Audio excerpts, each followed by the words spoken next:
Now, big news over the weekend out of Rugby Australia after South Africa beat the All Blacks at the Rugby World Cup final. Wallabies coach Eddie Jones resigned, or was he pushed? He's faced a lot of criticism following the Wallabies' embarrassing losses to Fiji and Wales. Joining me to get the latest on all of this and much more is former Resources Minister and Queensland LNP member Keith Pitt and Deputy Executive Director of the Institute of Public Affairs, Daniel Wild. Gents, welcome. Now, I knew Eddie Jones was a poor appointment, Keith, as soon as I saw this endorsement from the always wrong Peter Pirate Fitzsimons, who said his appointment was an absolute masterstroke. It's ended in tears, Keith. Oh, it has indeed. Oh, I didn't know the Pirate endorsed him, but there you go. Rita. He did. He said he was a masterstroke. Yes, yes. Kids used to say they want to be a wallaby. Now it's who wants to be a wallaby. It has indeed. But, mate, I'm a rugby league fan. I stopped watching rugby union when everything was won by penalty kicks and drop kicks and no one was scoring any tries. And they're in real competition with the AFL and the NRL now. NRL's going to Los Angeles next year. You know, that's a big coup for Peter V'landys and others. And the ARU, to be honest, they're just being left behind. So here's what was a long-term appointment, gone within months.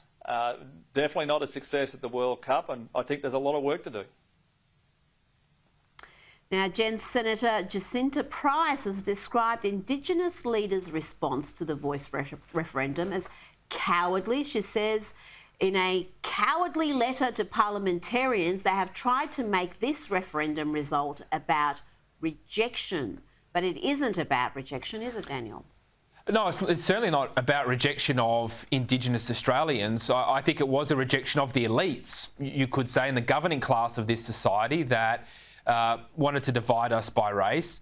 But clearly Australians said that, no, we're all equal, that we all deserve the same rights. And we know that Australians overwhelmingly voted no because they did not want our nation to be divided, and they wanted to have more practical outcomes for Indigenous Australians rather than fundamentally changing our constitution. And the other point, Rita, I think, is that the defeat of the Voice to Parliament was a victory for the Australian way of life, and it gives us a lot of hope. It reaffirms that mainstream Australians really value and cherish our democracy as it is. And I think it's just concerning, but also typical of some of those in the Yes campaign to say that this was about rejection because they just want to ignore the facts. Keith, can we see a similar fight back from the coalition when it comes to other consequential issues? I don't know, like energy policy. That would be good to see, to give the Australian electorate an actual choice when they cast their vote. Because right now, despite what we hear about switching to nuclear and going down a more rational road, you guys are still signed up to net zero, just like Labor Party are. Well, it's all about having a point of difference. And something I saw recently, Rita, was a real change in social media content. And I don't know whether it's a trend or not. I was on that program on the ABC everyone tells me not to go on just a week or so ago.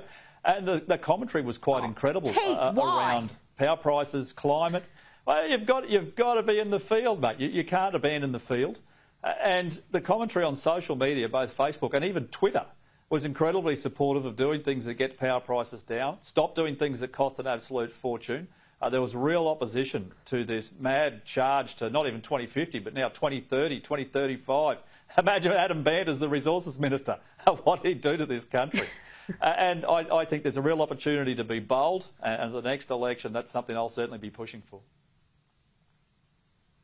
Now, Daniel, the Victorian Police Association is concerned about public drunkenness, which will be decriminalised in Victoria on Melbourne Cup Day. What a day to introduce it.